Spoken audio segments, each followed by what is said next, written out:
Buenas tardes y bienvenidos un año más a este festival maravilloso y peculiar.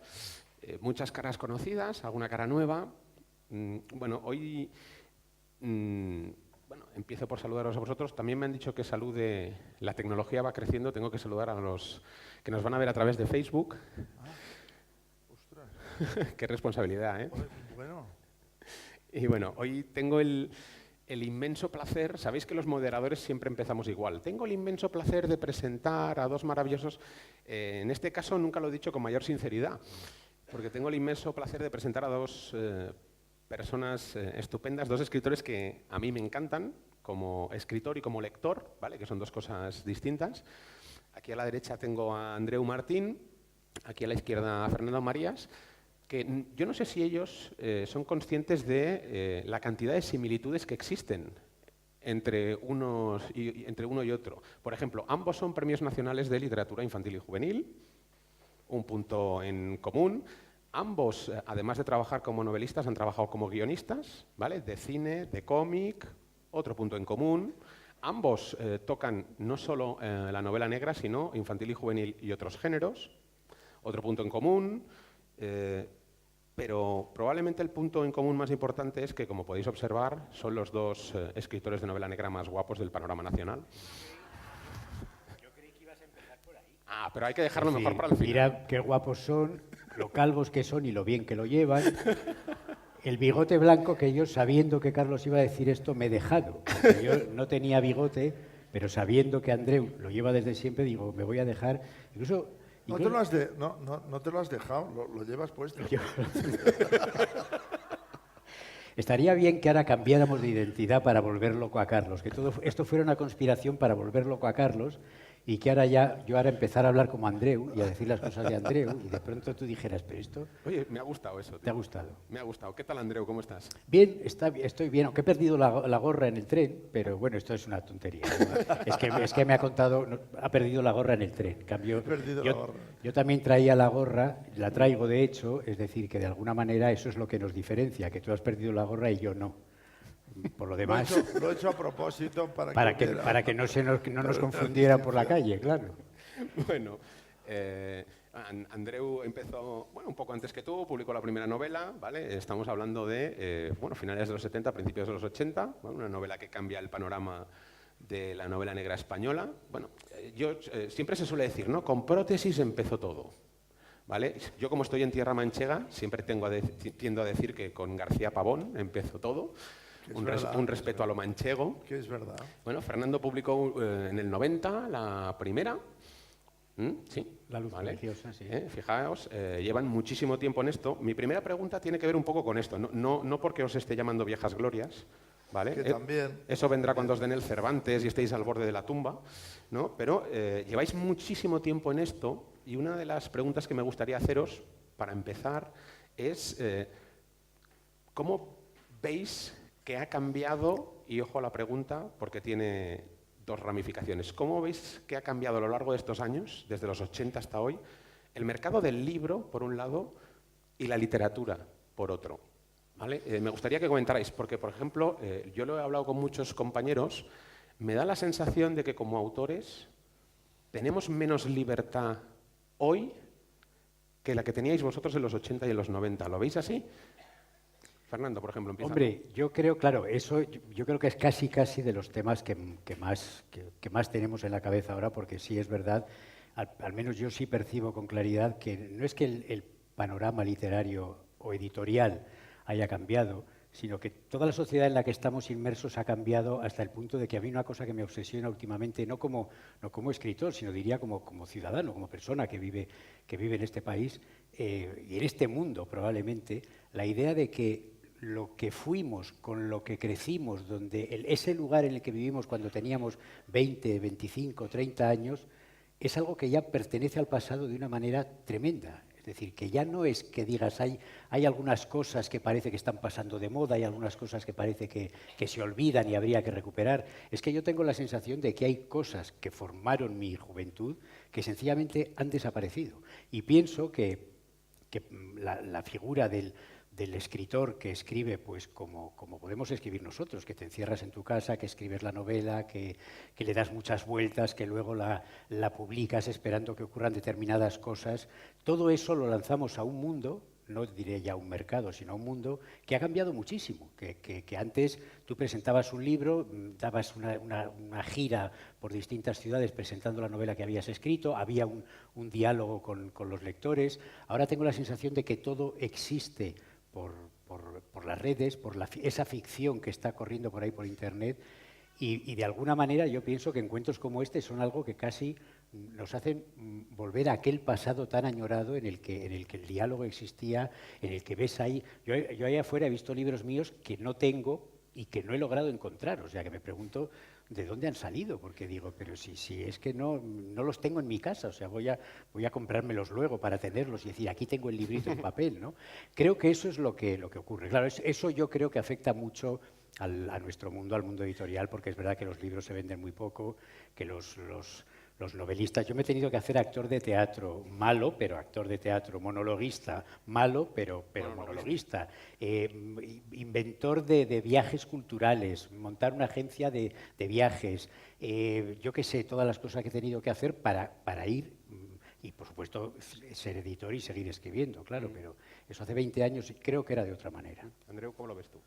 Sí, cuando yo empecé era completamente distinto el ámbito literario, porque el editor te compraba una novela, te admitía una novela en su editorial, y el editor se convertía en un cómplice tuyo.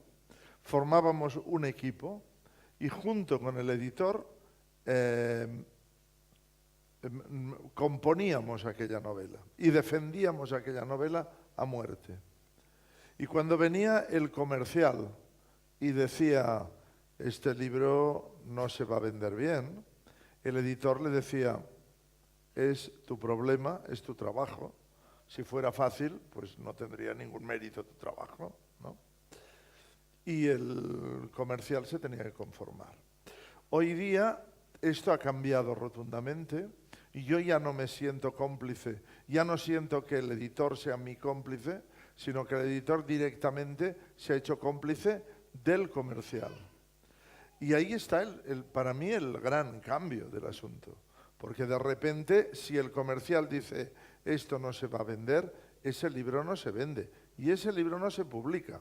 Y si se publica, nadie le va a hacer caso.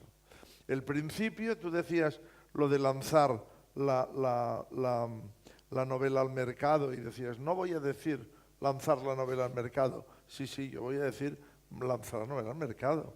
Esto es un gran mercado, y entonces se lanzan las novelas al mercado, por no decir que se tiran al mercado.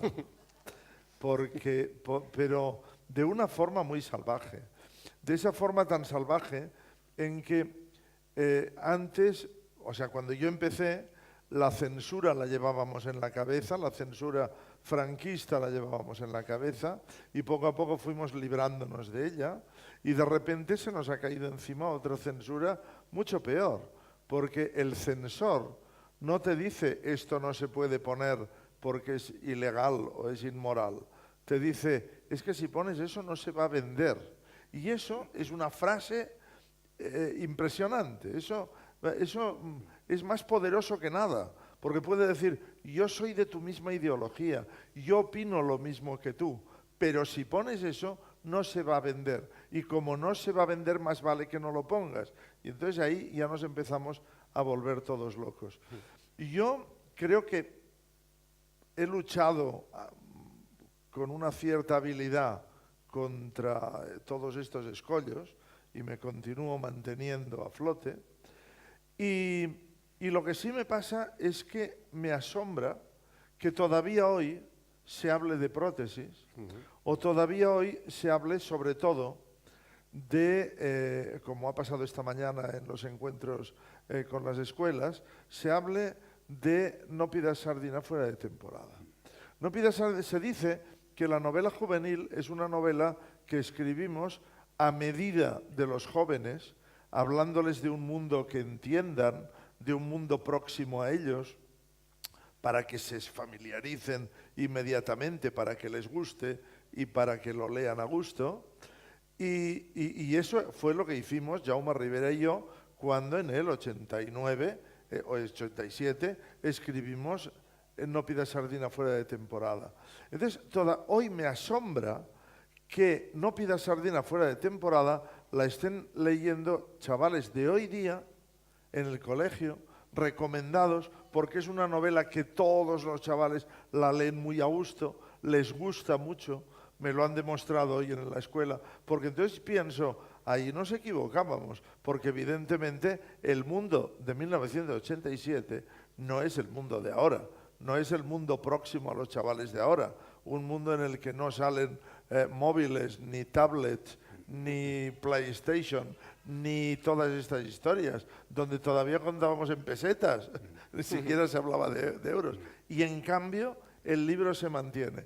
Y yo no me lo explico. O sea, yo sí, yo me lo explico. Yo creo que precisamente porque no hay móviles y no hay tablets, hace que de alguna manera sea casi como una novela histórica. Sí, sí, claro, se ha convertido en novela histórica. No, porque sí. No, pero es una explicación veraz. Es decir, yo tengo una novela que se llama Cielo abajo, que transcurre en Madrid durante la Guerra Civil, y es una novela que funciona muy bien, que año tras año se sigue vendiendo, que los lectores la aprecian mucho, y yo a veces me pregunto por qué, porque efectivamente me pasa lo mismo. Digo, bueno, un libro que ya tiene 15 años, es decir, lo están leyendo hoy chavales que no habían nacido cuando yo escribí la novela.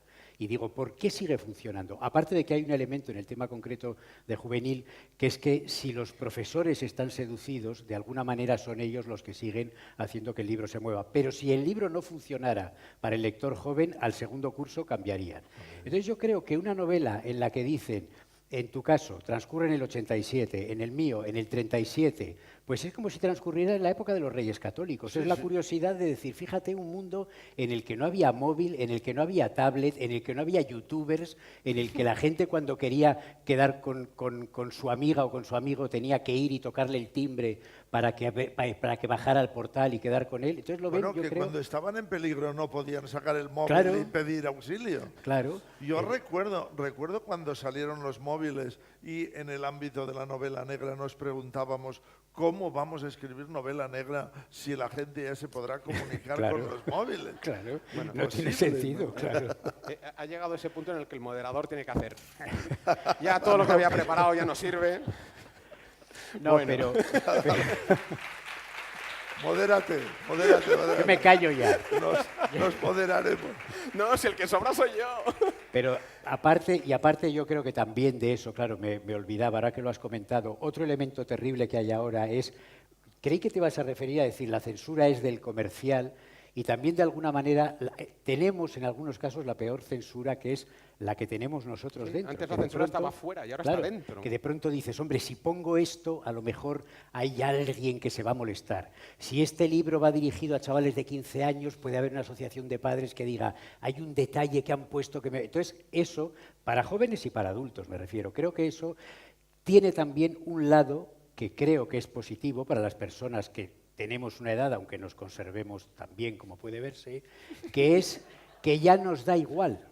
O sea, yo creo que a mí cuando en alguna ocasión ha venido editores, yo creo que nos pasa a todos, conocer autores y autoras más jóvenes de grandes sellos editoriales que tienen la novela terminada, la llevan al editor y el editor le dice, la novela está muy bien, pero yo pondría una escena de amor en el capítulo 3. Sí. Que ella dice, hombre, es que eso es cuando el barco se está hundiendo y ya, pero ahí es un momento tenso, una escena de amor ahí. Y luego en la 7 es una escena un poco sexual, ya, pero es un libro para gente joven. Bueno, pero tú para eso eres escritor, hace una escena sexual que no... Y luego añádele un asesinato. Es que no, aquí no hay... Bueno, pero un asesinato siempre viene bien. Entonces te cambian la novela sobre un criterio que en realidad no hay seguridad al respecto, porque claro, yo creo que si esto todos tuviéramos seguridad de decir, poniendo la escena de amor y de sexo y del asesinato, tienes un bestseller, pues nosotros seríamos 3 ejemplos de escritores que haríamos esto, ¿no? Pero claro, no hay seguridad de nada, nunca lo sabes. Entonces te lo dice gente que no sabe nada, que no es escritor, que está teniendo la referencia de una novela que en Inglaterra con esos elementos ha tenido éxito y te obligan a ponerlo. Y yo creo que la ventaja que ya se tiene cuando se observa todo esto es que puedes decir, bueno, pues como al fin y al cabo bestsellers ya no tenemos ni vamos a tener muchos, yo creo que ninguno probablemente, pues te permite esa tranquilidad de decir, bueno, vamos a hacer, ¿qué es lo mejor de este oficio? Lo mejor de este oficio es escribir la historia que tú quieres escribir, como la quieres escribir y tardando lo que tengas que tardar. Y entonces... Sí, digo, eso que decías es lo del perro isabelino en Shakespeare, ¿no? O sea, tú mete a un perro en la escena para que funcione y te lo decían, ¿no? A mí lo que me gustaría preguntaros es, ya metiéndonos en hábitos, ¿qué es lo que en cada uno de vuestros casos hace que os... Ese soy yo, ya me han dicho, cuidado que resoplas mucho. ¿Qué es lo que hace que os enamoréis por primera vez de una... ¿Soy yo? Eres tú. Os enamoréis por primera vez de una historia hasta tal punto que queráis escribir una novela. Empieza tú, por ejemplo, dices... Es que... Yo no recuerdo qué es lo que así... Pero lo primero que me viene a la cabeza, inevitablemente, es la primera novela que leí de un tirón. Además es una novela muy peculiar porque la leí en una colección en catalán, La Cua de Palla, una colección de los años 60 que publicaba títulos de novela policíaca de gente muy famosa, títulos muy destacados, y es el libro, se llamaba, el título en inglés es de Stanley Ellin, del autor Stanley Ellin, y el título en inglés es Dreamful Summit, y lo tradujeron al catalán como el equivalente a Hay que saber encajar. Esa novela sin duda me marcó. Primero, la prueba es esta, que yo me fui a acostar a las 9 de la noche y abrí el libro por la primera página y a las 4 de la madrugada o a las 5 cerraba el libro por la última página, leído de un tirón. No sé si esto lo he vuelto a hacer en mi vida, pero ese fue sin duda el primer libro. Pero después de haber tenido el éxito con el Flanagan y de haber escrito muchos libros y venga Flanagan y venga Flanagan. Flanagan es un chico un joven preadolescente que se mete en el mundo tenebroso de la novela policíaca desde el punto de vista más tenebroso, es decir, sin ahorrarnos sustos, y que su padre tiene un bar y como él tiene un bar, él puede escabullirse por las noches, etcétera, etcétera. Una vez recuperé el libro de Stanley Ellin y el libro de Stanley Ellin trata de un joven preadolescente cuyo padre tiene un bar y que por la noche se escapa para meterse en los lugares más tenebrosos de la novela negra. Es decir, algo me influyó, sin duda. No se llamaba Flanagan, pero por eso por ahí andaba, ¿no? Algo así, ¿no? Por cierto, luego hablamos tú y yo, porque me has mentido. Me dijiste que había sido mi novela la última que te habías leído de un tirón. Y no es cierto. No, vale. No, es verdad. Maldición. Esa ahí se te escapó. Pero eso yo creo que es verdad. Es decir, a mí un asunto que me fascina mucho últimamente, porque claro, sí es verdad que cuando llevas unos años escribiendo, yo creo que hay una evolución muy clara de todo escritor. Primero, creo que se imita a los escritores que admiras. Es decir, yo recuerdo momentos concretos de cuando escribí mi primer libro, que fue un poco tardío, yo tenía 32 años, y recuerdo que había escenas que pensaba, ahora voy a poner esta frase que me recuerda a Raymond Chandler, que yo sé que a él le gustaría. Entonces yo la ponía diciendo, cosa que ahora no harías porque dices, hombre, precisamente lo que hay que hacer es no imitar, ¿no? Pero hay una especie de orgullo en la imitación, como de... Eso yo creo que es inevitable. Creo que toda persona que escribe, que crea en general, tiene que hacer algo para intentar parecerse a aquellos a los que admira, ¿no? Y luego está todo el proceso de buscarte, eso que dicen, buscar la propia voz y tal. Y todo eso son procesos inevitables, pero me parece que lo primero es, o sea, estoy seguro de que hay algunas cosas que se quedaron clavadas en ti en aquella novela, igual que hay libros que, por ejemplo, yo no sé por qué tengo una fascinación absoluta por las fortalezas sitiadas.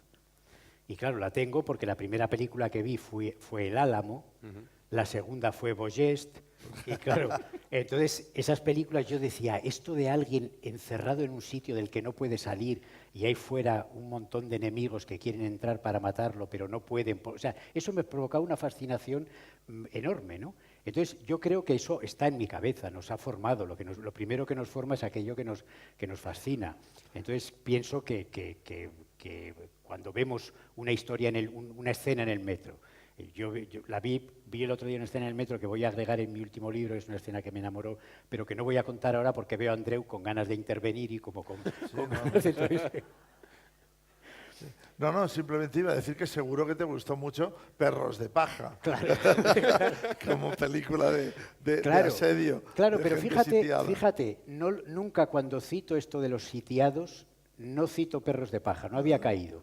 En cambio, Perros de Paja yo la considero la primera película que vi como, o una de las primeras que vi como adolescente que ya se sentía adulto. Es decir, tengo 14 años, he logrado colarme para mayores de 18 y veo una película que está, y claro, que está contando lo mismo, está contando un personaje sitiado por unos enemigos superiores, ¿no? No, aquí donde los veis, no únicamente están enfermos de lectura y escritura, sino que están enfermos de dos cosas muy peligrosas, que son la cinefilia y la cinefagia. Sí, ambas. ¿Vale? O sea, ambos son unos apasionados. Antes os comentaba que han trabajado también como guionistas y ambos han sido adaptados Sí. al cine. Bueno, en tu caso tú te adaptaste a ti mismo, hiciste guión Y, sí, también de la peli. Yo he vivido 3 experiencias. Por una de ellas yo merecería, lo digo con toda humildad, figurar en el récord Guinness, porque el segundo nombre, la primera película de Paco Plaza, yo he adaptado una novela de un escritor inglés sin haberla leído. Me diréis si esto Muy no bien. merece... No merece... Muy bien. Muy bien. Muy bien. Porque yo cobré por adaptación, por tal, y luego además conocí al autor en el estreno, que me miraba. Estaba a mi lado y yo decía, este tiene que ser el escritor. Y nos mirábamos los dos cabreados.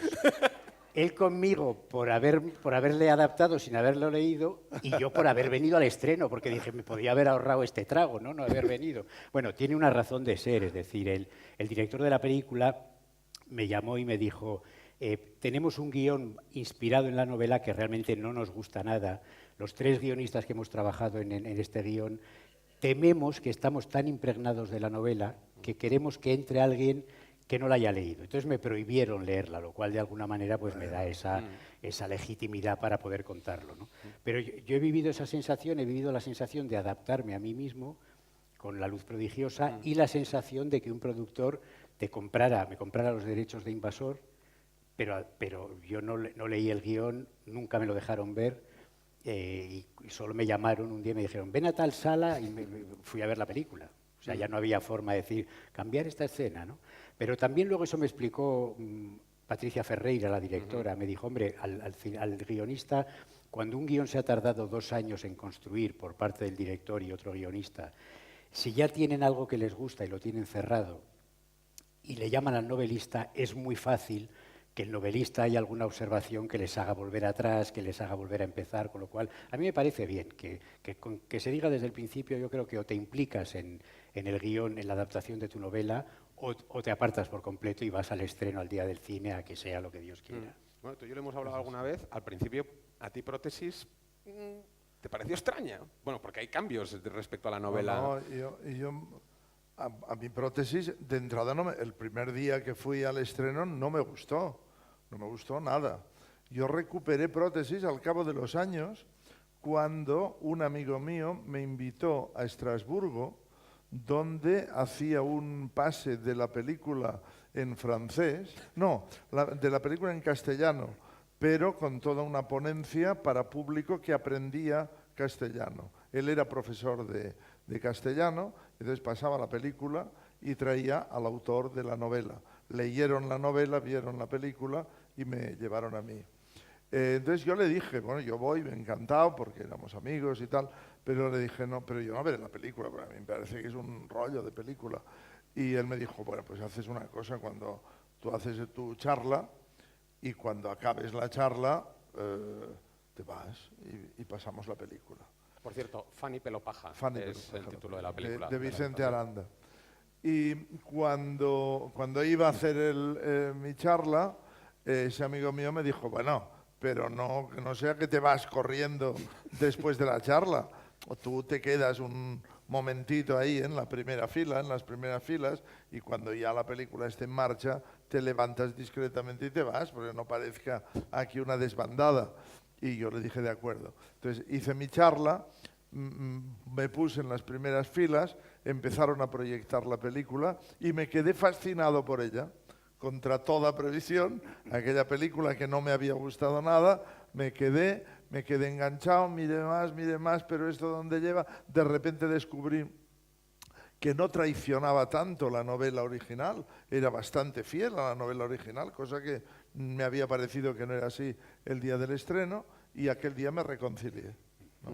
Y luego tuve la oportunidad, una vez que pasaron Fanny Pelopaja en Televisión Española y nos invitaron a mí y a Vicente Aranda, yo conté la anécdota de que de repente cuando íbamos a firmar el guión, el contrato, Vicente Aranda me dijo que le iba a cambiar el sexo al protagonista, que en lugar de un chico sería una chica, porque él veía en esa historia una historia de amor y prefería un amor heterosexual a homosexual. Yo conté esto porque es lo que yo recuerdo, pero después del programa, bueno, que hicimos el programa en televisión, me invitó a comer, nos fuimos a Madrid, estuvimos comiendo y durante la comida me dijo, ¿sabes que lo que yo recuerdo es justo lo contrario?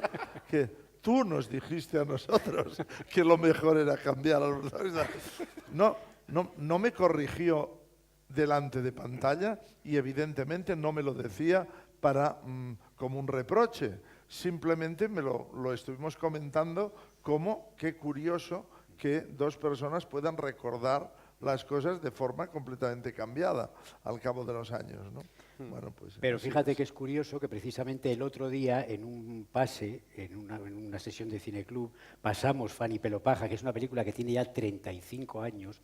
Yo hacía mucho que no la veía y temía, digo, hombre, 35 años sobre una película, sobre todo porque es verdad que visualmente los 35 años pueden pesar mucho. Sí. Hoy en día la factura del cine que se hace, pero la película se sostiene muy bien, la película tiene una fuerza dramática enorme y claro, al final es curioso cómo el autor de la novela puede ponerle peros, pero lo cierto es que un espectador 35 años después la ve y dice, oye, esta es una película negra de las grandes que se han hecho en este país.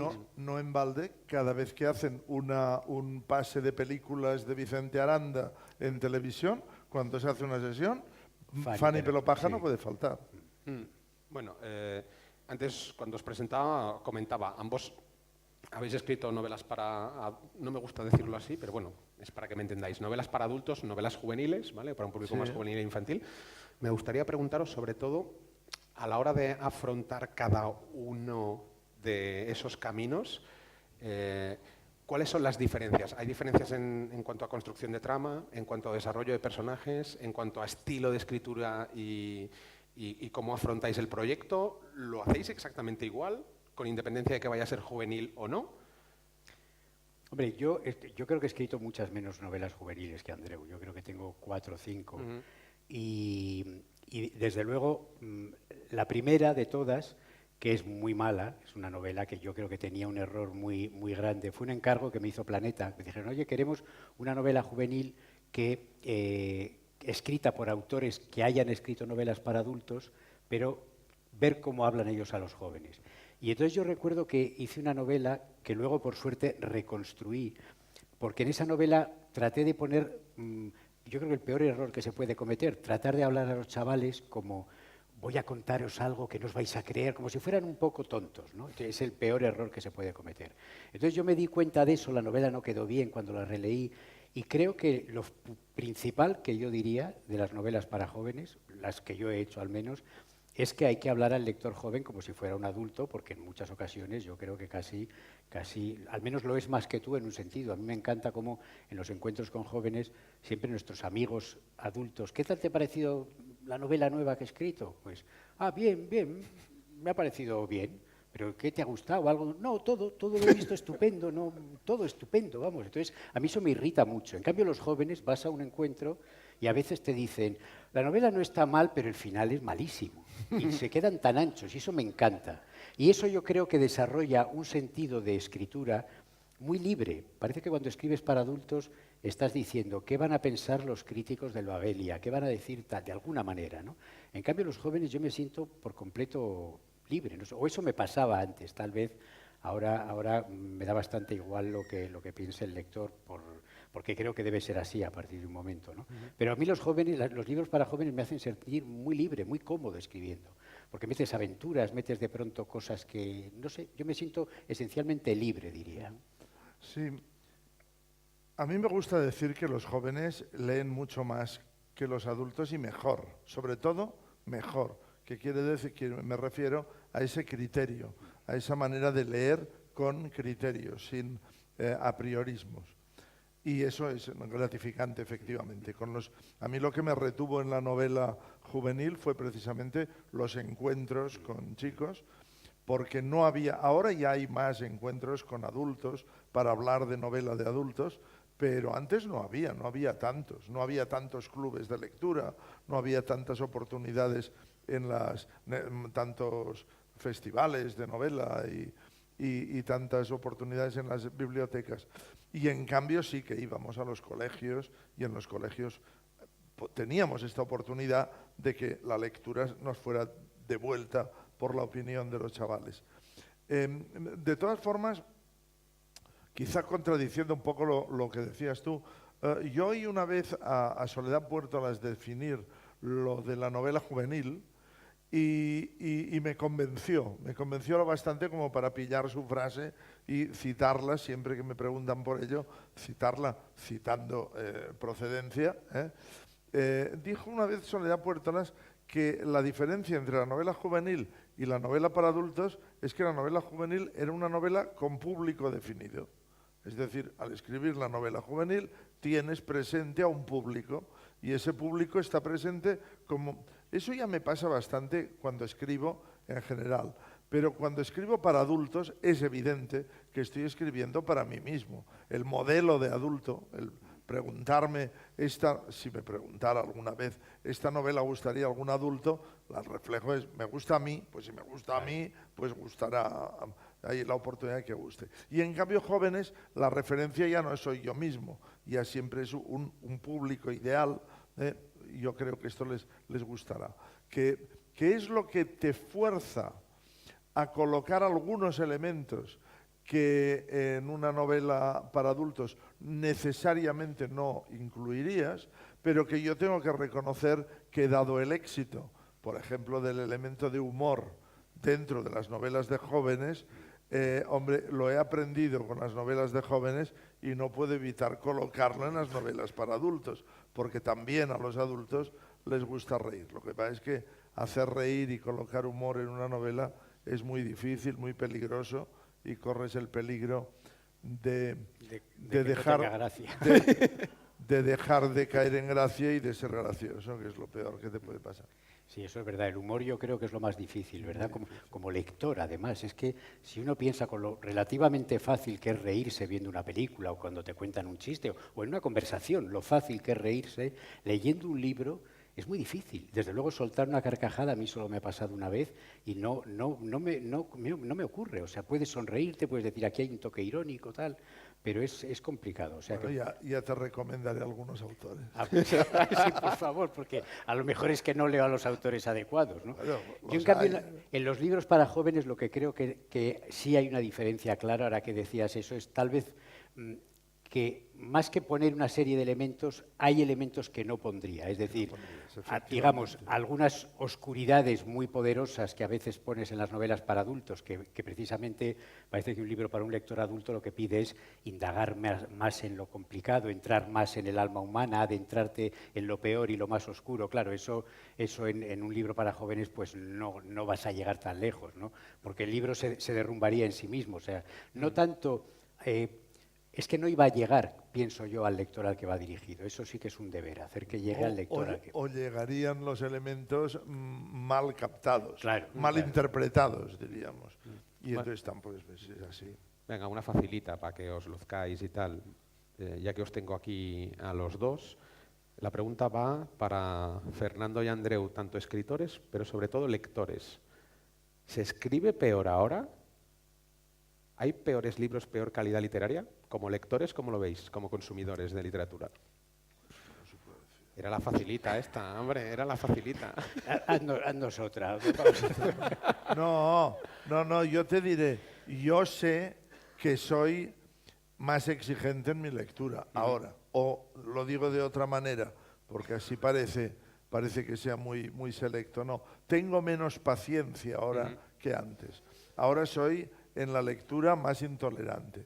Influye mucho que tengo una estantería llena de libros por leer, que esperan en riguroso orden, y cuando estoy leyendo un libro tengo la conciencia de que ese libro me está privando de leer el libro siguiente. Claro. Por tanto, más vale que ese libro me interese mucho.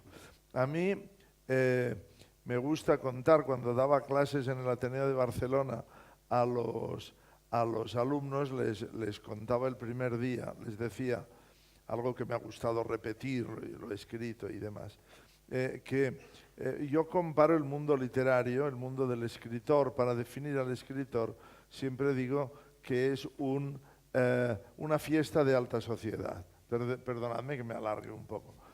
Una fiesta de alta sociedad, una fiesta en un palacio.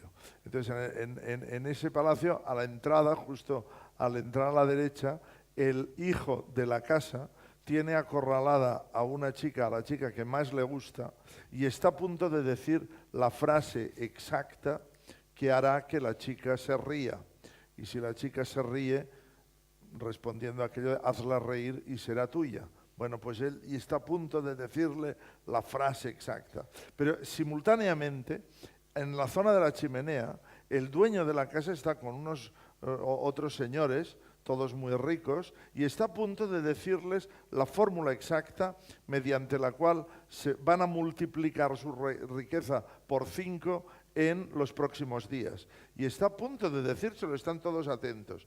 Al mismo tiempo, subiendo por la escalinata, la señora de la casa está a punto de enseñarle a una amiga el secreto que jamás le ha enseñado a nadie.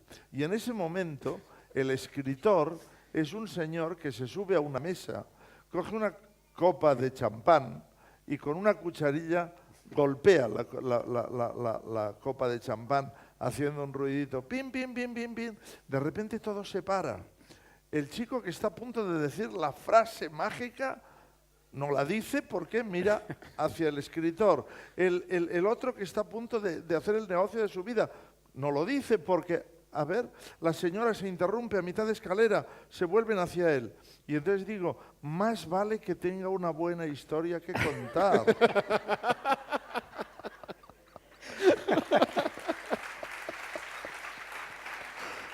Y así. Bueno, pues cada vez busco más esa historia, porque yo tengo muchas cosas que hacer. Tengo que escribir, tengo que atender a mi nieto, tengo que hacer muchas cosas, que yo tengo mis juegos de peliculitas, de cosas de cómic, cosas raras que hago con el ordenador. No puedo perder el tiempo. Además, cuando ves que se te acaba el tiempo, se te acaba el tiempo. O sea, que no me hagáis perder el tiempo. Y ya no hago tantos sacrificios cuando leo. Entonces, ¿ahora se escribe peor que antes? No. Yo tengo muy claro que hay muchos tipos de literatura distintos. Y yo a lo largo de mi vida he elegido un tipo de literatura y me gusta un tipo de libros. Y hay otros libros que son buenísimos, que tienen un éxito formidable, de autores que se ganan muchísimo dinero y que son conocidos en todo el mundo, que no escriben para mí, no escriben en esa franja que a mí me interesa. Y entonces, simplemente por muy famosos que sean y por muy todo lo que tú quieras, pues no me interesan. Es verdad que cada vez encuentro más libros que no me interesan. Libros que tiro porque hay otros esperando y tengo prisa por leer los siguientes.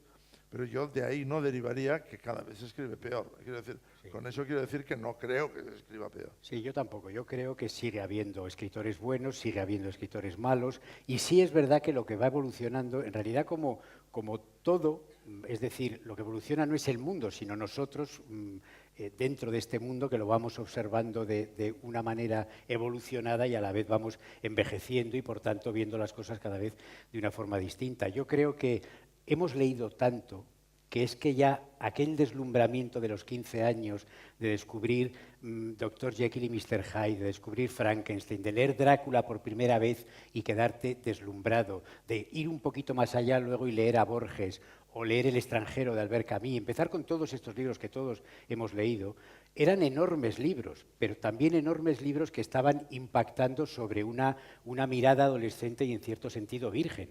Realmente no es lo mismo leer Drácula con 15 años que leerlo por tercera vez con 50 porque dices que disfrute, qué buena novela, pero le ves algún detalle que no te convence, te atreves a debatir con el autor, decir esto no me acaba de convencer, tal. Entonces yo creo que lo que ocurre es que al principio, cuando empezábamos a formarnos como lectores, nuestra autopista de camino lector era muy ancha y ahora se va estrechando cada vez más, lo cual no quita para que cuando de vez en cuando aparece ese momento mágico de un libro que de pronto dices, qué bien, o sea, que te olvidas de dónde es el autor, te olvidas si habla para ti o no, de pronto ese momento en que vuelves a ser el lector virgen, que estás leyendo algo que te está deslumbrando, yo creo que solo por eso merece la pena seguir buscando, pero es que cada vez es más complicado. Claro. Sí, a mí me pasa, hay veces que tiro el enésimo libro que no me gusta y me planteo, a lo mejor es que ha dejado de gustarme la lectura, ¿eh? A lo mejor es que ya no me gusta leer. Y entonces cuando estás en esa especie de vacío, ya no te apetece coger otro libro porque ya llevas 5 que no te han interesado en absoluto, coges uno y entonces ese libro te capta, te arrastra, te interesa, te fascina, dice exactamente lo que a ti te gusta que diga, entonces dices, no, sí me gusta leer, lo que no me gusta leer todo. Claro, claro. Sí, Vale, sí. ya que nos movemos en este terreno, esto no estaba montado, ¿vale? No os haré escoger uno, pero esos 2, 3, 4 libros que os hicieron ser escritores, ¿cuáles serían los que jamás podrían faltar en tu estantería si te mudas? Ya sabéis que cuando nos mudamos vamos perdiendo libros adrede, ¿vale? Okay. Los 3 que nunca perderías. Ficciones de Borges, porque yo recuerdo que el momento en que yo tenía 13 años iba a ir un día en Bilbao, teníamos colegio por la tarde en clase de matemáticas, y entonces yo iba a comer a casa y de ahí me iba al colegio. Y un amigo, era muy lector, yo había pasado del cine de fuertes sitiados al cómic, a los tebeos del Capitán Trueno y de ahí al Teniente Blueberry y de ahí a las novelas, ¿no? Que pues Jekyll, Stevenson, Jack London. Entonces un compañero muy lector también me dijo, oye, he descubierto este escritor argentino que es que léelo, porque es que no sé muy bien lo que es. O sea, no sé muy bien si es un libro de matemáticas, si este tipo está chiflado. A ver qué te parece. Entonces yo cogí el primer cuento de ficciones que se llama Tlön Uppkar Orbis Tertius, y en ese cuento, que yo empecé a leerlo, me pareció que era una clase de geografía sobre un mundo que no existe, lo cual ya es fascinante, ¿no? Que te hagan un tratado de geografía sobre algo que no existe. Y de pronto había un momento en que hablaba que en ese lugar había tigres transparentes y torres de sangre. Y yo ahí, de pronto, que me tenía que ir a la clase de matemáticas, me pasé toda la clase de matemáticas, una confrontación entre los cosenos de beta que trataban de bombardearme desde la pizarra y los tigres transparentes y las torres de sangre, que yo decía, un tigre transparente pase, pero una torre de sangre, ¿cómo se sostiene? ¿De quién es la sangre? Bueno, a mí ese libro me cambió por completo y yo creo que es el libro que el Alep y Ficciones son los 2 libros que salvaría en cualquier lugar. Y luego he citado El extranjero, que para mí es la novela que cambia el siglo XX. Ya sé que hay otras que aparentemente son más ambiciosas en cuanto a la forma y tal, pero yo creo que El extranjero, que Albert Camus cambió la literatura con ese libro, que sigue siendo espectacular. Habrá más, pero le toca a Andreu ahora decir. No, güey, yo me remonto a épocas tan tempranas y yo, como siempre he dicho, yo juego a escribir porque empecé a escribir jugando. A mí lo que me hizo escritor, cada vez, si pienso en ello y me remonto, yo soy escritor gracias a Richmal Crompton y a Guillermo Brown.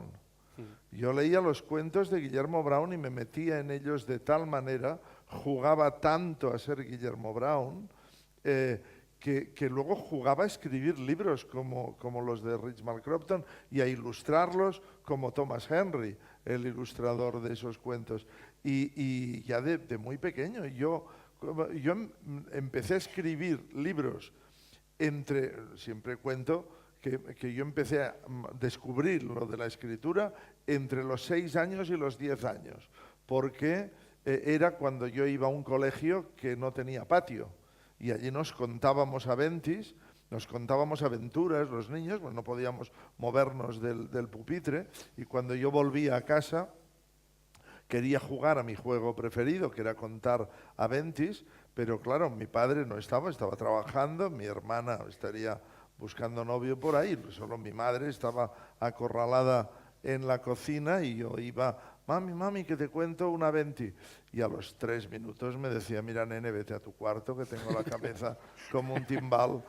Y yo me iba a mi cuarto y, bueno, ¿y cómo iba a jugar a mi juego preferido si no tenía público? Y descubrí que había una manera, que era escribiéndolo, dibujándolo, imitando los libros. A mí eso fue lo que me impulsó a jugar a eso. Y sé seguro que era entre los 6 años y los 10, 11, porque a los 11 ya fui a un colegio que sí tenía patio y ya podía jugar a fútbol y ya podíamos corretear por ahí. O sea que a mí me prendió la lectura, la escritura me prendió en esa época. Yo continué escribiendo libros que en algún momento lamentable de mi vida me avergoncé mucho de ellos y los tiré o los quemé o los perdí. Solo queda uno escondido en una carpeta olvidada, pero yo sé perfectamente dónde está, pero que me ha acompañado toda la vida, pero solo queda uno con sus ilustraciones y sus dibujitos. Y bueno, pues para mí ese es el arranque, porque luego de ahí deriva el que yo escriba cuentos a partir de los relatos de terror de Bram Stoker, de Edgar Allan Poe y demás. Yo escribo unos relatos cuando ya tengo máquina de escribir y puedo escribir unos relatos, y mi madre presume de estos relatos enseñándolos por el barrio a mis espaldas, que yo no quería, de manera que cuando yo digo en una juguetería donde yo trabajaba por Navidad, pero hablo de muy chiquillo, de 12, 13 años, cuando allí el hermano de la propietaria era dibujante de historietas. Y entonces yo le dije a Tunet Vila, que dibujaba Pito el soldado pequeñito. Y yo le dije a Tunet Vila, oye, yo no me podría ganar la vida de alguna manera, porque en casa no me daban suficiente dinero de bolsillo. Y entonces él me dijo, hombre, yo he leído lo que tú escribes, y ahí fue donde me quise fundir y fue horroroso, un momento espantoso de mi vida, pero yo he leído lo que tú escribes y tú podrías escribir muy bien guiones de cómic. Y ahí fue cuando me metí en el tema de guiones de cómic, trabajando bueno, dentro de una piratería, que ríete tú ahora de la piratería de esto, o sea que yo estaba como orientado por ahí. He ido aprendiendo sobre la marcha. Bueno, como ya llevo 1 hora, ¿vale? No sé cómo ando, lo que sí que voy a hacer es abrir turno de preguntas para que vosotros habléis con ellos. Y yo seleccionaré, cribaré según los criterios que ellos me han dado. No es una censura, es sin más una elección libre, no es broma. O sea, preguntad libremente lo que queráis. Porque no hemos dicho nada nosotros. Y os irán pasando un micrófono por ahí. No, pero todo ha quedado clarísimo. Hola, buenas tardes. Hola. Me llamo Nieves. Me gustaría preguntarle a Andreu si él escribe sus obras en catalán y si las escribe luego se traducen y cómo influye eso en el resultado final. Bueno, yo me traduzco a mí mismo. Es decir, yo empecé escribiendo en castellano porque yo no tuve educación en catalán, como es lógico, pero no estudié nunca la gramática catalana. Entonces, a partir de un momento determinado, yo escribo Bueno, sí, escribí una novela en catalán porque me la pidieron para un periódico en catalán, y entonces para publicarla en episodios. Entonces ahí vivo la primera experiencia de probar de escribirla. Hay los correctores, que en Cataluña también se les llama corruptores, porque te interpretan la novela como quieren, ¿eh?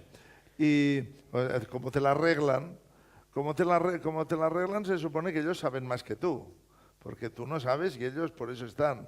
Y como saben más que tú, se permiten cambiarte cosas, ¿eh? Entonces es un poco raro. Bueno, pero a partir de ahí empecé a aprender a escribir en catalán. Ahora, a partir de un momento determinado, escribo en catalán, pero me traduzco a mí mismo. Es decir, la novela, una vez acabada, la traduzco al castellano. Ha habido novelas que las he escrito en castellano y luego las he traducido al catalán. Y entonces al traducirme me corrijo mucho más a fondo. Yo descubrí que cuando yo corrijo una novela, a primera hora de la mañana siempre encuentro variantes en los adjetivos, en la construcción de frases, en los puntos y apartes. Soy muy minucioso. Pero después de comer todo me parece bien. Entonces pensé que eso no puede ser. Tenía que algo pasaba. Y a partir de ahí, pues traduciendo sí que vas más al núcleo de las cosas. Entonces lo que hago es traducirme a mí mismo. Ha habido alguna novela, por ejemplo, mi novela preferida, Cabaret Pompeia, una novela que tiene que ver mucho con mi familia y con recuerdos de familia, una novela muy ambiciosa, que tardé 5 años en escribir. Esa la empecé a escribir en castellano y la terminé en catalán. Por ejemplo, por no sé qué variante, empecé de una manera y terminé de otra.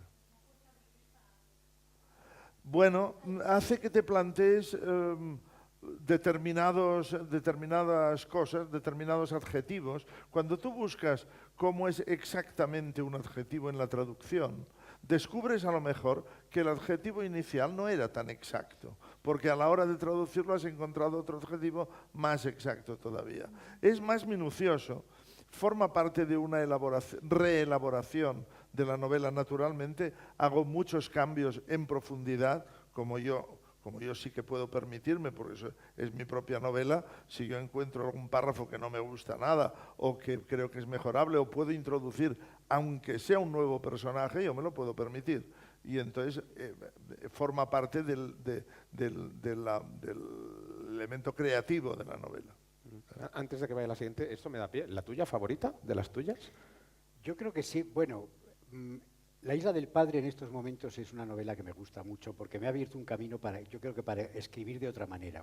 Es muy gratificante cuando descubres una forma nueva de escribir, ¿no? Es decir, de pronto he encontrado una manera nueva de hacer que yo creo que tiene una parte negativa, que es que me pregunto si es posible volver a escribir historias más clásicas como hacía antes, porque es una historia sobre la relación con mi padre, es una historia que tiene mucho de verdad, de biografía, ¿no? Entonces, claro, te da tanta libertad decir, como yo soy el que ha vivido esta historia y la estoy contando yo, puedo saltar de forma verbal, de tiempo verbal, puedo hacer lo que me dé la gana con la realidad, con lo que estoy contando, y eso me da una libertad que me ha fascinado mucho. Y me gusta mucho Esta noche moriré también, creo que es una novela que está muy bien. Y me gusta mucho Cielo abajo. En realidad es que a mí me gustan casi todas mis novelas. Me gusta. O sea, es que no, claro, pero es que yo creo que a ti no te sorprende, bueno, a vosotros nos sorprende cuando los autores a veces te dicen, es que yo tengo un muy amigo que no citaré porque es muy amigo, pero dice, yo sufro en cada párrafo, sufro tanto que me dan ganas de dejarlo, y le digo, hombre, pues déjalo, porque es que te vemos luego, quedamos a comer y me amargas la comida con un párrafo que estás escribiendo. Entonces, hombre, no, déjalo, ¿no? Yo creo que eso no es, yo creo que hay algo, a ver, la novela la trabajas mucho, le das muchas vueltas, esa misma felicidad que creo que se halla en la lectura de una novela que te gusta de otro autor, cuando sientes y dices, qué bien lo que estoy leyendo, cómo me está gustando, también es verdad que a veces, cada vez menos, pero a veces ocurre que estás escribiendo tu propio libro y hay algún momento que dices, fuera de humildades falsas, es verdad, dices, hombre, este momento ha quedado bien, me siento contento. Ese momento que estás escribiendo, dices, me siento contento. Ese momento mágico que a veces ocurre, yo como madrugo mucho me pasa por la mañana, porque me pasa igual, después de comer te parece todo... Pero ese momento en que estás escribiendo y durante unos segundos, yo creo que no se alarga más, pero cuando la mente de pronto coge una carrerilla con su propia sintonía y tienes la sensación de que tú no estás moviendo los dedos, de que están apareciendo mágicamente las palabras en el ordenador, dura 6 líneas, pero de pronto dices, qué bonito, ¿no? Entonces, claro, yo creo que con estas premisas, pues a mí mis novelas es que en general me gustan, hay cosas que cambiaría, pero sobre todo es que creo que se les tiene mucho cariño, ¿no? Cada novela la has escrito en una circunstancia vital concreta, en una casa concreta, si te has cambiado de casa varias veces, como es mi caso, creo que son nuestra biografía, al fin y al cabo. A mí lo que me ocurre es que sin duda Cabaret Pompeya cambió mi vida literaria. Yo cuando escribo Cabaret Pompeya empiezo escribiendo una novela policíaca a la que no le doy mucha importancia porque tiene que ser una novela policíaca ambientada en los años 20 de Barcelona, y de repente esa novela empieza a crecer con anécdotas que me contaba mi padre, con cosas familiares, se empieza a extender y esa novela cambia mi manera de escribir. Concretamente, cuando yo terminé de escribir Cabaret Pompeya, me dije a mí mismo, si ahora no escribo nada más, ya no importa. Y decía a los lectores, tú léete Cabaret Pompeya y si no lees ninguna novela mía más, ya no importa porque ya has leído lo más importante. Curiosamente, me planteé incluso dejar de escribir porque ocurrió una de esas cosas comerciales con la novela en catalán, que fue la que primero salió, que la promocionaron poco, no tuvo ninguna visibilidad y de repente me di cuenta de que la editorial la estaba dejando caer y me enfadé mucho y me enfadé tanto que dije, bueno, pues ya se acabó, ya no escribo nada más y se acabó. Luego, por suerte, Siruela la ha publicado y Siruela la ha reflotado y en castellano Siruela pues ha salvado la novela y por muchos años. Pero en aquel momento me enfadé mucho. Dije, no volveré a escribir. Y es curioso porque no pude cumplir mi palabra. Me pasa con frecuencia con el gimnasio, por ejemplo. En el gimnasio pues, no puedo cumplir mi palabra. Y volví a escribir, y volví a escribir, y volví a escribir. Y ahora tengo conciencia de que desde Cabaret Pompeya y desde que me prometí a mí mismo que no volvería a escribir, escribo mucho mejor. Y ahora a todo el mundo le recomiendo novelas de Cabaret Pompeya para acá. Las anteriores no hace falta, no os preocupéis, ni siquiera de prótesis. Bueno, de Cabaret Pompeya para acá. Además sigues una línea, o sea, de Cabaret Pompeya al Harén del Tibidabo, o sea, todo queda en casa. Sí, Cabarets, prostíbulos, está muy bien, está muy bien. ¿Más preguntas? Sí, yo tengo una para Fernando. Todo el amor y casi toda la muerte. Fernando, ese... Sí, está el foco. ¿Ese acantilado existe? ¿Ese? Acantilado, ¿existe? Pues debe de existir porque cuando empecé una novela juvenil que escribí después, dije, ¿dónde la ambiento? Y me dije a mí mismo, en el acantilado de la otra, porque todavía tenía sed de acantilado. Entonces, yo creo que todos los acantilados de los escritores son el mismo acantilado, que es alguno que proviene del cine. Sí. Por ejemplo, el de Rebeca. Cuando Laurence Olivier se va a tirar por el acantilado, ese acantilado. O sea, yo creo que todos los acantilados son el mismo acantilado y que la función que cumplen no es aparecer en las películas, sino que luego los escritores escribamos sobre ellos para que luego venga una lectora y nos diga, ¿ese acantilado cuál es? Y podamos decir, pues no lo sé, pero yo creo que lo que sí ocurre con esa novela es una cosa. Tiene algo que ver con la costa asturiana, con Llanes, porque yo recuerdo cómo comenzó esa novela. Yo iba a Llanes, me llevaban en coche, me llevaban porque yo no sé conducir, o sea, yo iba en el asiento del copiloto. Entonces recuerdo que entrando a la ciudad, que era de noche, había que entrar por una carretera y torcer a la izquierda para entrar ya a la ciudad. Entonces de pronto la persona que conducía iba bajando la velocidad porque nos acercábamos ya al centro. Entonces yo miré a la derecha y en una de las casas bajas que había, una especie de chalecito que había allí, a oscuras, vi un coche con el capó de atrás abierto y había una lucecita que salía del capó y una persona inclinada dentro del capó. Y yo de pronto dije, voy a escribir una novela sobre esto, que luego es una cosa que no sale en el libro, pero que de pronto yo tuve la sensación de que yo era el único testigo de un crimen, de que ese señor estaba metiendo un cadáver en el capó del coche y que yo había pillado el instante exacto en que iba a cerrar el capó, porque cuando le dije a la conductora, mira que me parece que ahí están matando a alguien, se giró y como el otro señor ya había cerrado el capó, ya no se vio nada. Y encima la conductora me dijo, estoy conduciendo, a ver si por esta imbecilidad que se te ha ocurrido nos vamos a estrellar. Pero no sé por qué ahí nació la novela. Entonces, como en Llanes hay un acantilado muy hermoso, pues yo creo que puede que sea este. Pero todos los acantilados son un poco el mismo. Es el de Llanes, es el de Llanes. Es el de Llanes. Creo. Andreu, Sí. esto va para ti. Tú tienes un premio nacional de la sonrisa vertical. Vertical. Y está bien. Yo es el primer libro que me he leído del premio a la sonrisa vertical. Hay unos cuantos, pero ha sido el primero. No me ha llamado nunca esa lectura. ¿Cómo puedes escribir 3 deseos y cómo puedes escribir el premio a la sonrisa vertical? Espérate, ponte así se titula. Bueno, no sé, no tengo ni idea, porque diríamos que mi campo de intereses es muy amplio y quizá consigo parcelarlo. Háblanos un poco de 3 deseos, así un poco. De la novela 3 deseos. Hombre, 3 deseos es uno de esos caprichos que se me ocurren. ¿Ves? Antes hablábamos de la novela juvenil. Pues 3 deseos es esa idea que se te ocurre y que solo te animas a escribirla si es novela juvenil. Porque si no sería muy disparatado escribir para adultos una novela en la que alguien encuentra un jarrón y al abrirlo sale un genio y ese genio te va a conceder los 3 deseos. Pero qué bonito. Bueno, ya, pero sí, ahí son esos desafíos que te planteas cuando... ¿Y cómo lo explicaría? Y yo contaría esa historia, ¿cómo la contaría yo? Y poco a poco se te va construyendo esa historia en la que pues, el protagonista pide los 3 deseos más elementales referidos a la salud, al dinero y al amor, ¿no? Y a la salud es pues arreglarse la vista, el dinero, pues tanto dinero como haga falta, y el amor, pues conseguir el amor de la chica imposible del instituto, ¿no?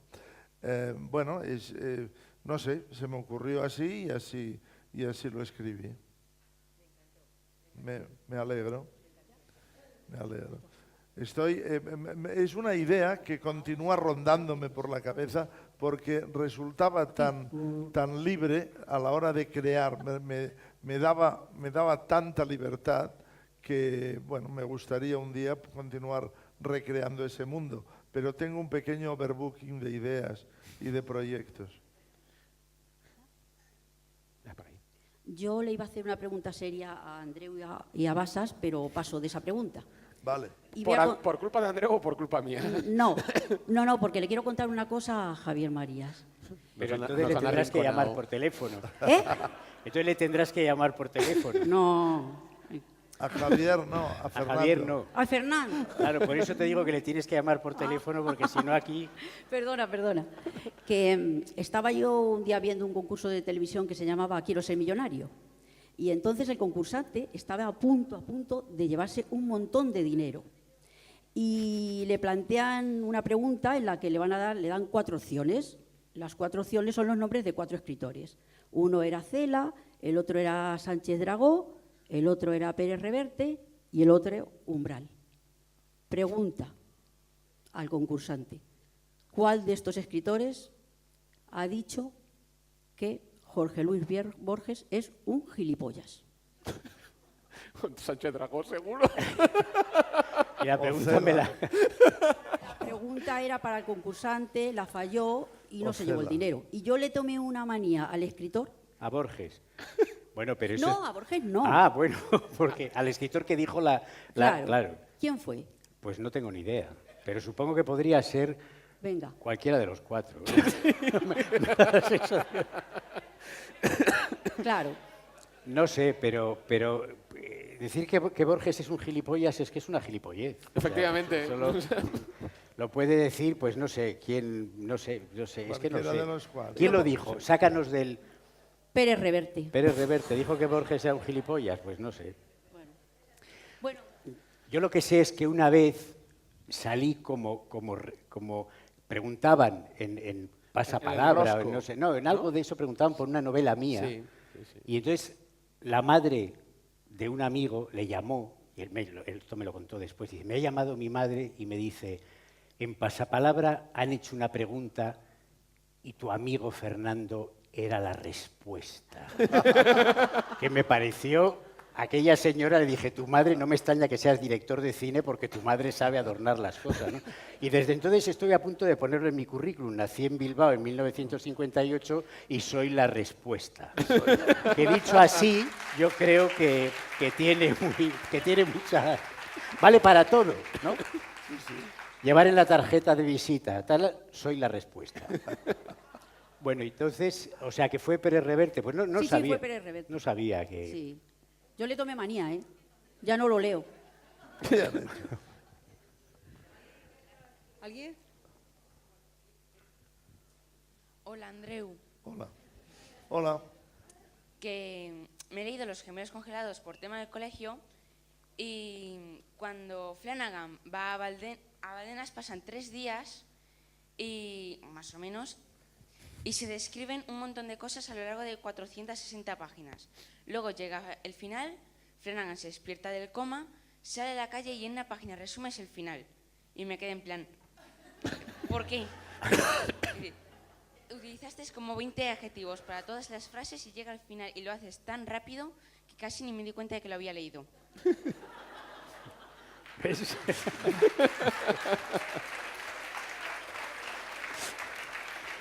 Mira, no tengo respuesta para tu por qué, pero recordaré otro por qué famosísimo. En todas las facultades de periodismo se habla de la crítica de teatro más breve de la historia y se imparte como una forma de crítica de teatro. Una vez en un periódico prestigioso londinense dieron la noticia así: ayer se estrenó tal obra de teatro, en el teatro tal, se estrenó tal obra de teatro, escrita por fulanito, dirigida por zutanito e interpretada por estos actores. ¿Por qué? Esa fue la crítica. Bueno, me quiero decir, los porqués son estas. Guay. Es muy conocida. Por cierto, que a mí eso me recuerda, hablando de esa forma de... Una vez le preguntaron, ya que hablamos de Borges, una vez le preguntaron a Borges, un señor por lo visto muy pesado, que quería que leyera su novela. Entonces, maestro, lea mi novela, maestro, lea mi novela. Y él no la leía, decía, qué horror tal leer un novelón. Y por fin la leyó y se encontró con el joven alumno y le dice, maestro, ¿ha leído ya mi novela? Y él le dijo, sí, la he leído ya. Decae al principio. ¿Qué es? Hablaba de una novela de Pérez Reverte. Es un poco como el porqué ese, ¿no? O sea, qué cruel. Es demoledor. Es demoledor, claro. O sea, ese hombre no volvió a escribir, supongo. Sí, ¿no? te cae en la página 2, ¿no?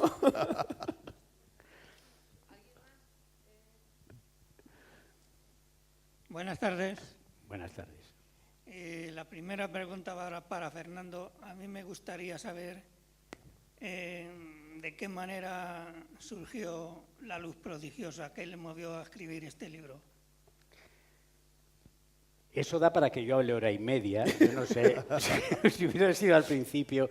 No, pero voy a ser muy breve. Esa novela surge de que cuando yo llegué a Madrid, bajaba un día por la calle Montera y vi a un mendigo que estaba apoyado contra la pared y tenía una boina clavada, metida hasta las cejas casi. Se veía que estaba borracho, era una persona con problemas mentales, estaba pidiendo limosna y tal.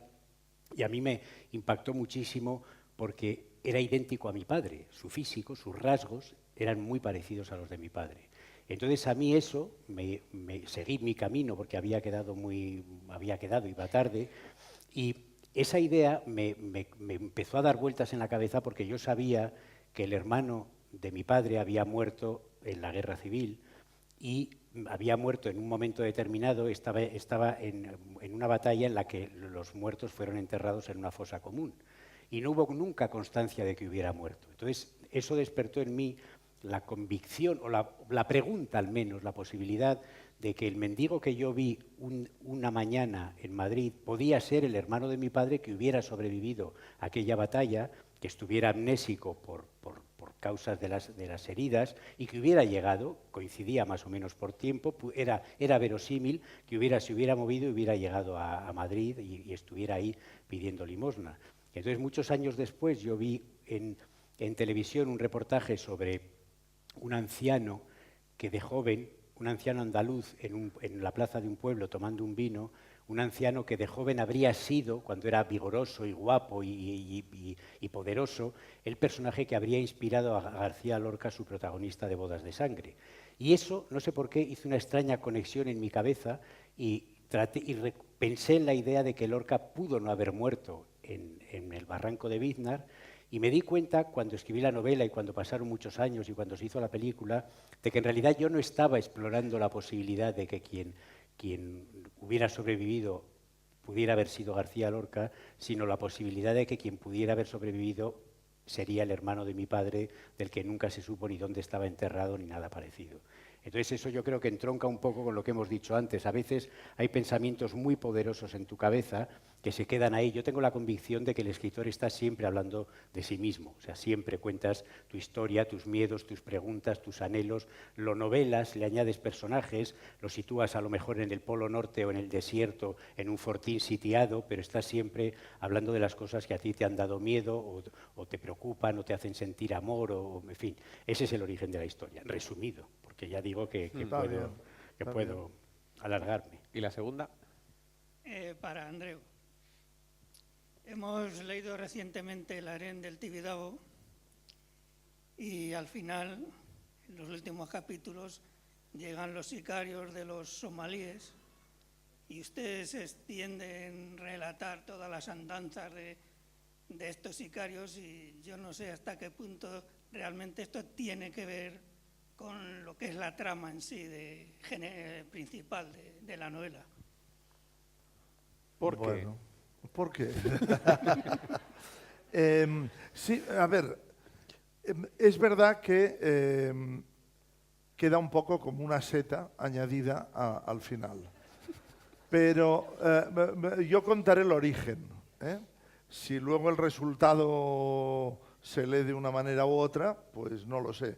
El origen viene de que yo tenía muy clara esa escena era absolutamente necesaria, y digo necesaria porque cuando yo construyo una novela, lo primero que construyo es la historia que voy a contar, antes que los personajes, antes que los decorados, yo tengo clara cuál es la historia, y esta era una historia que terminaba, más o menos terminaba ahí.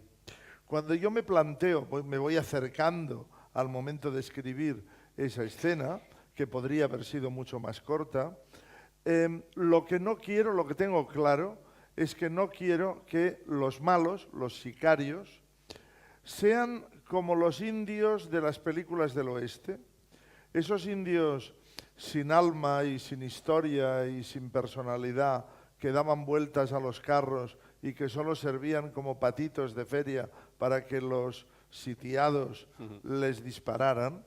Esos indios que caían de los caballos sin que nadie se preguntara por qué andaban dando vueltas al carro y no se escondían detrás de una piedra, que sería más sensato, por si tenían hijos, si tenían padres, si estaban enfermos, qué era lo que les motivaba a moverse.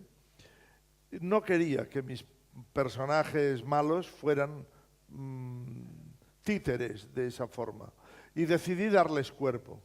Y al darles cuerpo, fui personalizando uno por uno. Pero al personalizarlos, me di cuenta de que si iba eligiendo diferentes puntos de África, lo que estaba escribiendo era una descripción de África. A ver, yo tenía una cierta mala conciencia de haber elegido a somalíes como malos de la novela. Es verdad que mucha de la peor prostitución que llega a España viene de África, es verdad que los peores modos que vienen de África, pero de repente, y entonces tenía como la mala conciencia, no podía quitarme de la cabeza que mis malos de la novela eran negros, y entonces eso me sonaba como medio racista y me daba mal cuerpo. Y en cambio me di cuenta de que si a esos negros les daba una personalidad y una historia, eso me servía un poco para contar la historia de su país, la explotación de su país y cómo de la explotación y de la miseria deriva la violencia. Y me pareció que era menos racista explicarlo así que explicarlo simplemente con unos malos negros que eran malos porque eran negros o que eran negros porque eran malos. Y en cambio de esta manera, aunque es verdad que eso crece ahí hacia el final, es verdad también que es una escena épica y por tanto me pareció que extenderme en ella no le hacía daño a la novela, pero sobre todo cuando la terminé me dio la sensación de que había incluido en la novela un elemento de riqueza que no tenía cuando yo la concebí al principio de todo. De esa manera más o menos lo entendí yo, su intención de... Gracias. Pues eso es.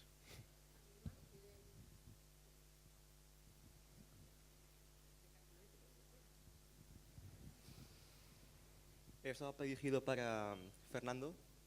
Al leer La isla del padre para el instituto, noté que el libro estaba escrito como una estructura, por así llamarlo, como de bloques, como una torre de Lego que puedes dividir en individuales. Porque en un bloque estabas hablando de algo y en el siguiente estabas hablando de algo que no tiene nada que ver con el anterior. ¿Hay algo oculto ahí detrás o eso es lo que te apeteció hacerlo así? Bueno, es un poco lo que decía antes, es una novela que al estar contando mi historia me doy cuenta de que solo yo la puedo contar porque solo yo sé las cosas que son importantes.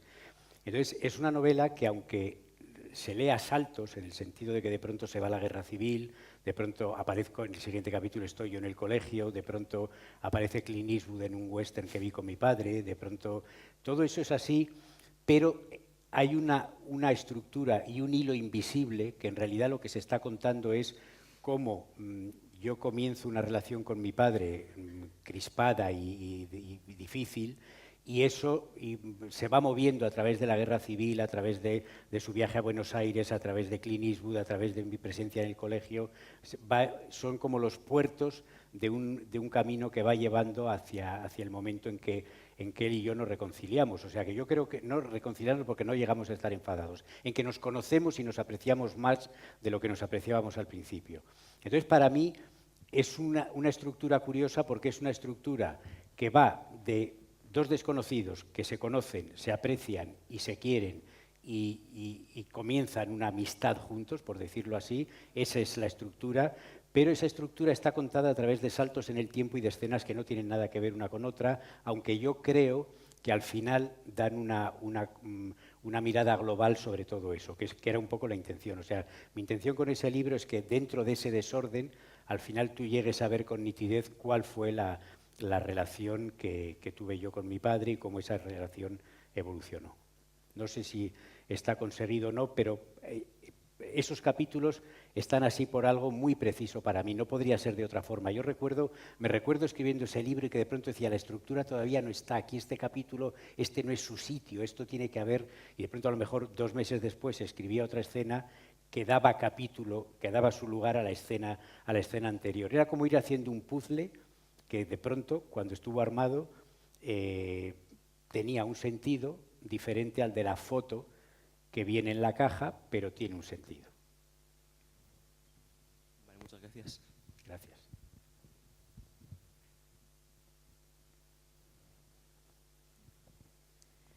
Hola, buenas tardes. Yo os quería hacer una pregunta a los dos. Habéis hablado Carlos ha preguntado por los libros que para vosotros son completamente imprescindibles o que os han marcado en vuestra vida. Yo lo que me gustaría saber es si ha habido libros que vosotros, bueno, ¿qué libros para vosotros son completamente prescindibles? ¿Algún título? Os voy a poner un aprieto. Y otro es si, yo cuando leo hay determinada literatura que va asociada a mi estado emocional. Entonces, ha habido veces que ha habido libros que no he podido leerlos, que los he tenido que dejar. Si a vosotros os ha pasado eso alguna vez, de tener que dejar un libro porque no porque sea malo, sino porque no era el momento adecuado para leerlo. Gracias. Pues, ¿qué dices, En cuanto Andreu? a libros prescindibles, prohibido citar uno del moderador. Continuad. ¿Libros prescindibles? Sí. Pues, bueno, no hay tiempo para mencionarlos todos. Vas a componer una muestra, como tal vez. 80% de los libros son prescindibles, incluso muchos de los míos. O sea, que Claro. Imagínate tú. No, es que lo de los libros imprescindibles es lo que quizá yo no entendería. Me costaría más hablar de qué libro es imprescindible. Yo creo que todos son prescindibles. No habrá, sobre todo por lo que decía antes, porque hay muchos tipos de literatura distintos y el tipo de literatura que a ti en un momento dado no te interesa o jamás en tu vida te interesará, a otros les interesará muchísimo. ¿Cuántos libros, me planteo, se están publicando en todo el mundo, en todos los idiomas del mundo, que yo jamás conoceré? Yo habré vivido a lo largo de mi vida y no habré tenido acceso a libros que pueden ser súper imprescindibles para mucha gente, que habrán marcado a muchísima gente. O sea, yo lo de los libros imprescindibles, yo creo que la lectura, al menos para mí, es una cosa tan particular, tan privada. Por eso antes he hecho referencia al libro que leía en mi infancia y que me marcó y que no puedo olvidar, que me ha unido a gente, porque he encontrado gente que también ha leído esos libros. Y ahora podría hacer referencia, por ejemplo, libro imprescindible, pues un librito que era un resumen de los cuentos de la Alhambra de Washington Irving, que era el que me leía mi hermana cuando yo era pequeño. Ese es un libro que yo tengo incrustado en la cabeza, que lo tengo súper presente, con las ilustraciones y todo, y ahora mismo pues se debe haber perdido a lo largo de mi vida. Y en cambio ese es un libro para mí imprescindible. Luego me he comprado, y ese sí que lo tengo presente, los cuentos de la Alhambra auténticos, la traducción, y cuando lo he leído no era lo que yo recordaba, era mucho más pobre el auténtico de Washington Irving que toda la fantasía que yo tenía del libro. La lectura, desde mi punto de vista, es una cosa tan personal y tan íntima y tan... Si consigues el libro, que yo jamás diría imprescindible, pero sí que te entra, al cual tú eres permeable, es una cosa tan privada que difícilmente lo compartiría con nadie. Y evidentemente, hoy por hoy, para mí, libros imprescindibles, si tuviera que decir, bueno, no, pero no te escapes, tienes que hablar de libros imprescindibles, siempre serían los que escribo y mucho menos los que leo. Yo creo que hay una cosa que yo viví, y que lo cuento en la Isla del Padre, porque yo recuerdo cuando yo me fui a vivir a Madrid, en un viaje en tren, leí de un tirón 100 años de soledad. Hablo del año 75, 76. A mí me pareció en aquella época de un tirón. O sea, me pareció que había descubierto, estaba deslumbrado por decir esto es una cosa que cambia el mundo verdaderamente. O sea, esto no había leído nunca una manera de contar como esa. Y aproximadamente 25 años después, recordando aquel momento tan bonito en aquel viaje en tren, volví a leer el libro, que yo creo que es bastante difícil releer libros. Hay algunos que los relees, pero creo que, por ejemplo, Frankenstein es una novela que se puede releer, los cuentos de Jack London se pueden releer, pero 100 años de soledad lo abandoné en la página 25 porque me estaba resultando insoportable. Es decir, es una lectura, una forma de escribir que se puso de moda en un momento, que cambió ciertamente el mundo en un momento determinado, pero que yo creo que ha evolucionado muy mal.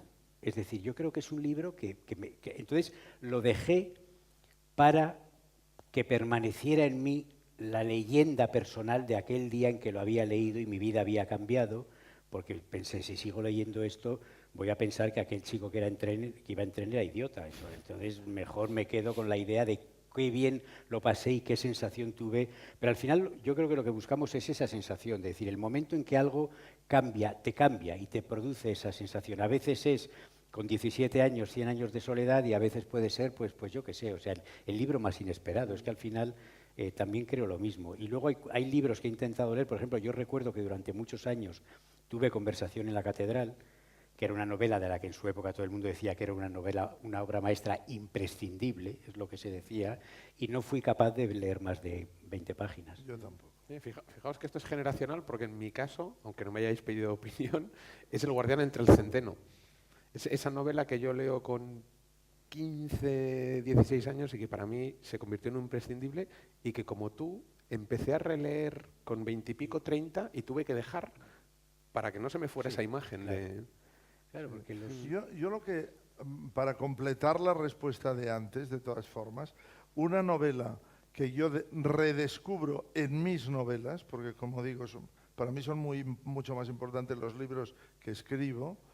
Hay una novela que sí que va apareciendo y que inevitablemente yo digo, aquí está esa novela, aquí está. Eso me impresionó mucho. Pero me rindo a la evidencia. Es decir, no es que yo diga cómo me impresionó la lectura de el Jekyll y Hyde de Stevenson. Me impresionó muchísimo y a partir de entonces la tengo como referencia. No, leí aquella novela y me gustó mucho. Lo que ocurre es que de vez en cuando escribiendo descubro que por ahí va sobre todo el subtexto de mis novelas, no por aproximación, sino porque ese planteamiento ético anda por ahí detrás. O sea que ese libro sin duda fue muy importante para mí, pero no fui consciente en el momento en que lo leí.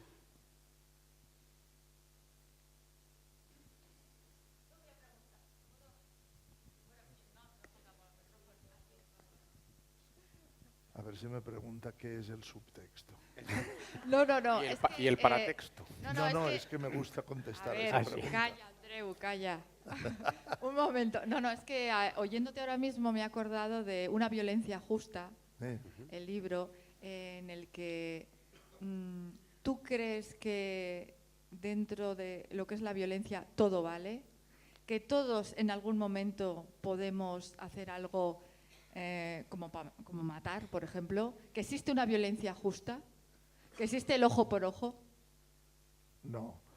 El título era ambiguo, voluntariamente ambiguo, era la violencia justa que tiene que ver con la justicia o la violencia justa que tiene que ver con la proporción. La justa, ni más ni menos. Yo no pretendía establecer ninguna tesis, sino simplemente explicar un desarrollo de una situación. Y yo, si me preguntas por si yo creo que todo el mundo es capaz de todo, yo creo que no. Yo creo que mata el que puede, no el que quiere.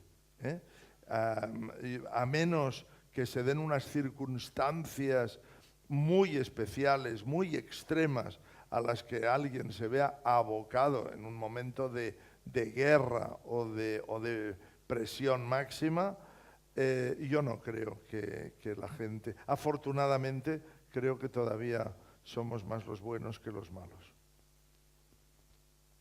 ¿Qué es el subtexto, Andreu? No, es que me gusta que me pregunten lo del subtexto, pero me gusta contar... es que una vez se lo preguntaron a Raymond Chandler. Y Raymond Chandler dio una respuesta que me parece muy bonita. Venga, vamos a hacerlo como si fuera, como si no lo hubiéramos fabricado. Vale. Hay una pregunta que hace tiempo que quiero hacerte y que me parece muy interesante. ¿Qué es el subtexto, Andreu? El subtexto, bueno, como dijo Raymond Chandler...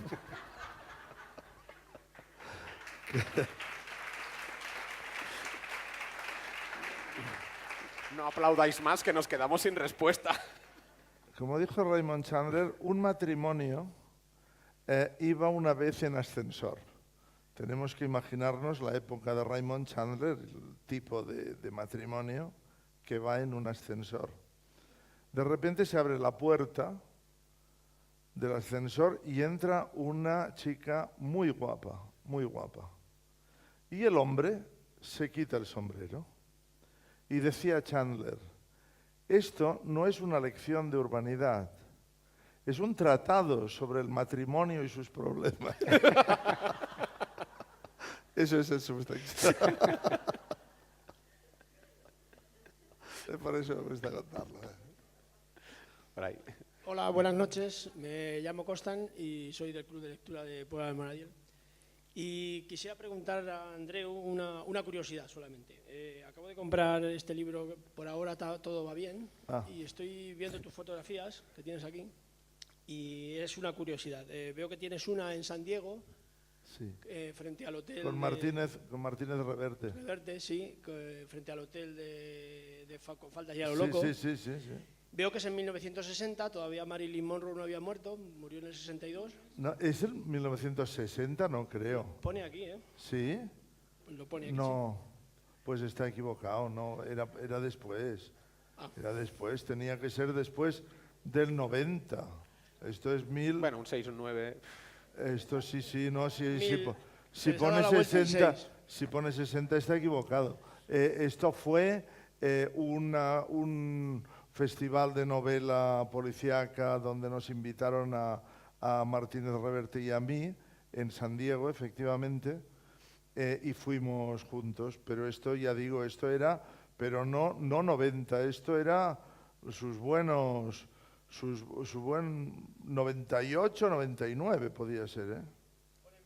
Pone 1960. Sí, bueno, pues no, está equivocado. ¿Te haces la foto porque te interesa Marilyn Monroe o es...? No, bueno, a ver, esto vamos a hablar por parte. O sea, punto A, sí me interesa Marilyn Monroe. Con Faldas y a lo loco es una de mis películas preferidas de la historia del cine. Por tanto, cuando estoy en San Diego y tengo oportunidad de ir al famoso hotel y recorrerlo por dentro y ver algunos planos, reproducir unos planos de la película, pues estoy encantado de la vida. Eso sí, seguro. Pero no era de esto porque mi hija ya había nacido y mi hija nace en el 91. Lo digo bien, sí. Mi hija nace en el 91. Y yo recuerdo que estábamos veraneando en Mallorca, yo tuve que salir de Mallorca y hacer el viaje Mallorca, Barcelona, Madrid, Atlanta, San Diego, que llegué absolutamente fulminado y por tanto sí, no puede ser el 60. Pero todo lo otro sí. Sí a Marilyn. Marilyn sí. Veo que te has confundido como yo, bueno, casi te has confundido como yo con la fecha de nacimiento de mis hijas, también duda. No, sí, no, fue el 91. Uy, que yo quiero volver al tema de antes, ¿eh? ¿Ah, sí? Sí, y yo les quiero decir que ustedes están viejos. ¿Estamos viejos? Sí, bueno, están pero viejos. ya eso lo... Somos. Sí, porque mi hija estaba leyendo esta mañana 100 años de soledad y ha bajado loca de contenta. Ha dicho, no lo puedo dejar. Pero porque lo está leyendo por primera vez. Cuando Claro, dentro de 25 años lo lea otra vez... Claro, y porque tiene 22 años. Claro, y porque esa primera lectura es muy impactante, pero yo creo que leerlo por segunda vez... Hablaremos dentro de 28 años. Almoradiel, 2030... 2038 se puede volver a plantear la cuestión. No palmes, ¿eh? ¿Sí? ¿Una última pregunta? O... Ya. En fin, ahora quiero que me den su opinión sobre el momento el futuro, ¿no? Ahora conviven los libros en papel y los libros digitales. Y creo que en el futuro solo habrá digitales. ¿Qué opinión tienen de esto? Creo que es, inexorable que esto sea así, a mí me lo parece, que no importa porque se seguirán leyendo libros, pero bueno, ¿qué opinión tienen al respecto? Yo creo que los libros en digital son una ficción. Creo que no existen. Creo que nos hacen creer que existen, y vemos algunos a veces para conciliar la trampa. Estoy exagerando, evidentemente. Pero creo que queda muchísimo tiempo hasta que eso ocurra. Todavía somos muchísimos. Yo no puedo leer un libro digital, por ejemplo. A mí la sensación del papel, del libro, de pasar la página, de ver algo que me parece muy importante, de ver la extensión que te queda. O sea, ¿tú te imaginas leer Guerra y Paz así? Y decir, me queda todavía, me deben de quedar 1870 páginas. Yo creo que hay que saber, tenemos una relación especial los que hemos sido lectores, yo creo, con el hecho de sostener el libro, el olor del papel, el tacto, al menos a mí me... Pero es que aparte de eso es que yo tampoco conozco tanta gente que lea en digital. Yo luego creo que, no sé, ¿conocéis mucha gente que lea? Yo creo que sigue habiendo una mayoría clara de gente que lee en libro y en papel. Otra cosa es que todo eso se esté derrumbando y que no se compren libros ni de una manera ni de otra, pero yo creo que el libro en papel no veo que la amenaza para el libro en papel sea el libro digital. De momento. Yo, mi visión de la literatura de cara al futuro es tan negra que me niego a pensar en ello. Me niego a pensar en ello. Si pienso en el libro digital, que no pienso en la piratería.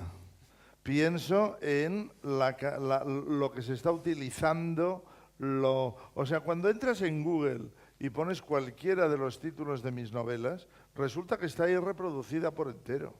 ¿Para qué se la va a comprar alguien, ¿no? Lo que pasa es que cuando ves que me cuesta mucho reeditar toda mi obra que está obsoleta, dices, bueno, pues como mínimo estará ahí metida. Alguien que la quiera recuperar tiene oportunidad de recuperarla, aunque no la reediten. Pero yo soy pesimista, es decir, yo no soy pesimista, mi vida no es una vida pesimista, pero si pienso en la literatura me siento invadido por un cierto pesimismo al que me niego a abrirle la puerta. Pero eso no solo es por la literatura, también vivo la gran contradicción que significa ser como decía antes, un cinéfago, que me gusta mucho el cine, que cada vez me gustan más las series de televisión, soy un consumidor de cine, coleccionista de DVDs, que ya ¿quién se dedica a eso? Pues yo colecciono DVDs y pienso que la imagen está destruyendo a la literatura. ¿Cómo puedo convivir con eso? ¿Cómo puedo ganarme la vida con la literatura y ser muy aficionado al cine al mismo tiempo que pienso que todo el mundo de la imagen está arrollando a la literatura? Bueno, pues por eso no quiero pensar en el tema, porque bastantes preocupaciones tengo, no lo falta que me preocupe por cosas así. Bueno, o sea que no. Con esta última reflexión de que los lectores de libros digitales son en realidad actores con un futuro muy negro, sí, damos por terminada esta charla. Muchísimas gracias por venir y muchas gracias a ellos dos. Gracias. Muy bien.